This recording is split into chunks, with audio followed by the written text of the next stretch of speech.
और इन्हीं में से एक थे मल्हार राव होलकर, जिन्हें 1730 में मालवा की जागीर मिली।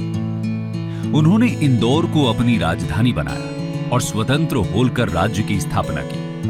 उनके एकमात्र पुत्र थे खांडेराव। खांडेराव पिता जैसे पराक्रमी नहीं थे और न ही उनकी राजकाज में अधिक दिलचस्पी थी। इसलिए मल्हार राव ऐसी पुत्र वधू चाहते थे जो उनके बाद उनके पुत्र और होलकर राज्य दोनों को ही संभाल सके। इस कॉन्टेक्स्ट में एक बार एक मुहिम से वापस आते समय उन्होंने चौंडी गांव में पड़ाव डाला। शाम का समय था। गांव के शिव मंदिर में आरती हो रही थी। मल्हार राव कुछ समय के लिए वहीं ठहर गए। आरती एक 7 से 8 साल की छोटी सी कन्या कर रही थी, जिसके मधुर स्वर ने मल्हार राव के मन को मोह लिया। उसे देखकर मल्हार राव सोचते हैं, कितनी प्यारी बालिका है। इतनी छोटी सी उम्र में चेहरे पर कैसी शांति और कितना तेज है। मल्हार राव पास खड़े एक व्यक्ति से पूछते हैं कि ये बच्ची कौन है। तो वो कहता है कि आप परदेसी मालूम होते हैं जो हमारी अहिल्या को नहीं जानते। ये हमारे पटेल मालकोजी शिंदे की बेटी हैं, अहिल्याबाई। इतना सुनते ही मल्हार राव पटेल मालकोजी शिंदे से परिचय करने के लिए आगे बढ़ते। मालकोजी शिंदे को जब मल्हार राव अपनी पुत्र वधू बनाने का प्रस्ताव मालकोजी शिंदे के सामने रखते। Tourist with destiny.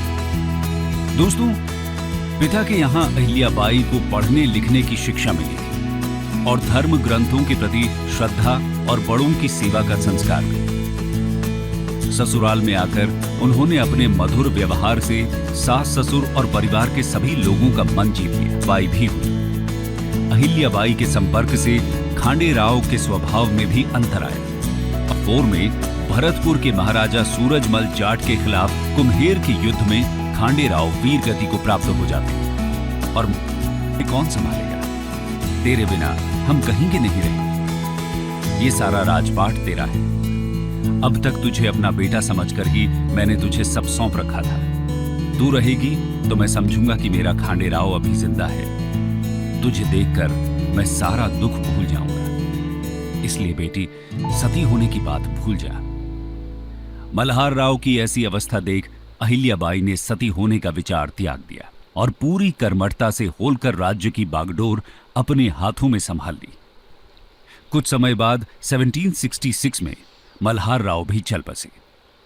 ऐसी परिस्थिति में अहिल्याबाई ने अपने पुत्र मालेराव को राजगद्दी सौंपी।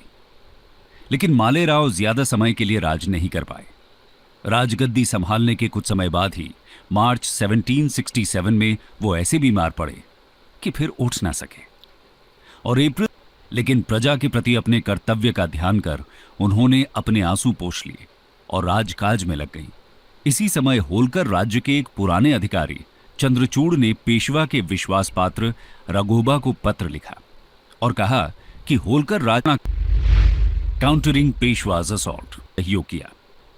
तुकोजी राव मल्हार राव के गोद लिए हुए पुत्र भी थे। इसके बाद भी इनका खुद राजगद्दी पर अधिकार जताने की जगह अहिल्याबाई का सहयोग करना दिखाता है कि अहिल्याबाई में सच में योग्यता थी। इससे पहले वो अपने ससुर मल्हार राव के समय में ग्वालियर जैसे मिलिट्री एक्सपीडिशंस का नेतृत्व कर चुकी थीं।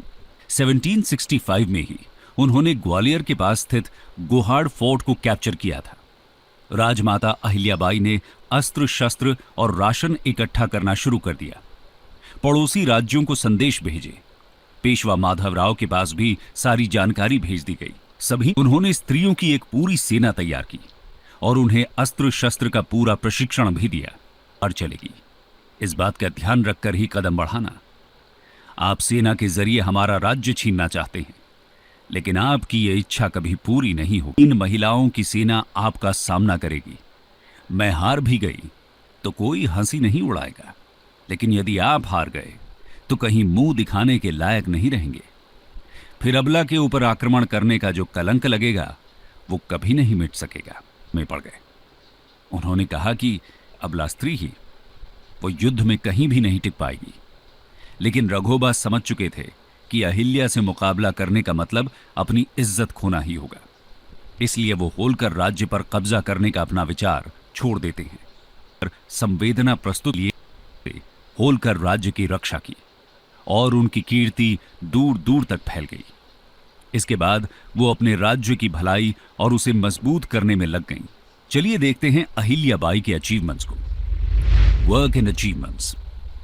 दोस्तों, राजमाता अहिल्याबाई ने अपने राज्य से डाकू और पिंडारियों का संकट मिटा दिया। अहिल्याबाई ने अपने विवेक से जंगलों में रहने वाले उन जनजातियों को जो यात्रियों को लूटा करती थीं, उन्हें ही उन मार्गों का संरक्षक बना दिया। इस तरह से भील और गोंड जैसी जनजातियां अहिल्याबाई के राज्य में शांति से रहने लगती हैं। स्कॉलर्स, ट्रेडर्स और आर्टिजन्स को भी राज्य की तरफ से संरक्षण दिया गया। रोड्स के दोनों तरफ छायादार वृक्ष लगवाए गए। जगह जगह पर वेल्स यानी कुओं का निर्माण कराया गया। यात्रियों के लिए रेस्ट हाउसेस की व्यवस्था भी की गई। इसके अलावा अहिल्याबाई इंदौर का राजमहल छोड़कर तीर्थ स्थान महेश्वर के एक साधारण घर में रहने लगी। इस घर के दरवाजे दीन दुखियों और मुसीबत के मारे लोगों के लिए हमेशा खुले रहते थे। वो सबकी मां थी।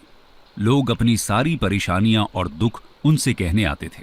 अहिल्याबाई भी परिवार के बड़े बुजुर्ग की तरह उनकी बातें ध्यान से सुनती और जहां तक हो सकता लोगों के कष्ट दूर करने के उपाय करती थीं। उनकी नई राजधानी महेश्वर लिटरेरी, म्यूजिकल, आर्टिस्टिक और इंडस्ट्रियल अचीवमेंट्स का एक मेल्टिंग पॉट बन गई थी। मराठी पोएट मोरोपंत, शाहिर अनंत पहांडी और संस्कृत स्कॉलर कुशाली राम जैसे विद्वान उनके राज दरबार की शोभा बढ़ाते थे।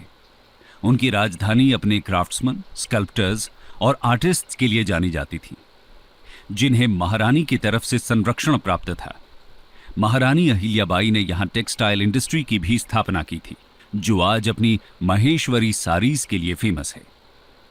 अहिल्याबाई का सबसे बड़ा अचीवमेंट तो शायद यही था कि उनके रेन के दौरान मालवा पर कोई भी अटैक नहीं कर पाया, जबकि उस समय पूरे सेंट्रल इंडिया में सत्ता के लिए संघर्ष चल रहा था। लेकिन राजमाता अहिल्याबाई के रूल में मालवा स्टेबिलिटी और पीस के एक ओएसिस की तरह था। अहिल्याबाई ने सिर्फ अपने राज्य की भलाई ही नहीं की, बल्कि उन्होंने पूरे भारत में फिलैंथ्रोपी के काम किए। आइए जानते हैं उनके बारे में। Ahilyabai, a great philanthropist. महारानी अहिल्याबाई धार्मिक कार्यों में बचपन से ही रुचि लेती थी। होलकर राज्य को स्थायित्व देने के साथ ही वो धार्मिक क्षेत्र में दान पुण्य भी करती हैं। हिमालय से लेकर दक्षिण भारत तक के तीर्थ स्थानों पर उन्होंने वेल्स, टैंक्स और रेस्ट हाउसेस का निर्माण कराया था। इन स्थानों पर उन्होंने बहुत से फेस्टिवल्स को भी स्पॉन्सर किया। इसके साथ ही उन्होंने कई सारे मंदिरों को रिपेयर और रिस्टोर किया। बद्रीनाथ, द्वारका, ओमकारेश्वर से लेकर पुरी, गया और रामेश्वरम तक हर एक तीर्थ स्थान पर किसी न किसी रूप में अहिल्याबाई का योगदान रहा है, जिसमें सबसे ज्यादा याद किया जाने वाला है काशी का फेमस विश्वनाथ टेम्पल, जिसे उन्होंने 1780 में रीबिल्ड और रिस्टोर कराया था। 111 साल पहले यानी 1669 में औरंगजेब ने इसे नष्ट कर दिया था। इस तरह धर्म पुण्य के लिए कार्य करते हुए अंततः 1795 में अहिल्याबाई इस लोक से अलविदा हो गई, पर उनकी लेगेसी जीवित रही। चलिए जानते हैं कैसे। Her death and legacy.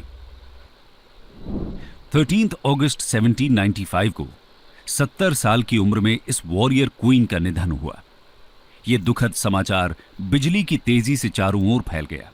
Malwa का हर व्यक्ति ऐसे अधीर था जैसे उसकी सगी मां चल बसी हो। आज कई शताब्दी बाद भी उनकी लेगेसी अनगिनत मंदिरों, धर्मशालाओं और अनेक ऐसे कार्यों में जिंदा है जिसके लिए उन्होंने अपनी पूरी जिंदगी डेडिकेट कर दी थी। महारानी अहिल्याबाई ने 100 से ज्यादा मंदिर, 30 से ज्यादा धर्मशाला और गरीब खानों और बहुत से घाटों और कुओं का निर्माण कराया था। उनका 28 वर्ष लंबा रेन आज भी बेनेवलेंट और इफेक्टिव गवर्नमेंट के मॉडल के रूप में याद किया जाता है। दोस्तों, अहिल्याबाई सिर्फ देश के अंदर ही पॉपुलर नहीं थी, बल्कि उनकी कीर्ति विदेशों तक फैली। इसलिए उनकी तुलना Russian queen Catherine the great, England की क्वीन एलिजाबेथ और डेनमार्क की क्वीन मार्गरेट वन जैसी ग्रेट लीडर्स के साथ की जाती है। होलकर राज्य को कठिन समय में सुयोग्य नेतृत्व, संरक्षण और स्थायित्व प्रदान करने वाली महारानी अहिल्याबाई होलकर का नाम सिर्फ मराठों के ही नहीं, बल्कि पूरे भारत के इतिहास का एक सुनहरा पन्ना है। अहिल्याबाई ने अपने शौर्य, विवेक और फिलैंथ्रोपी से खुद का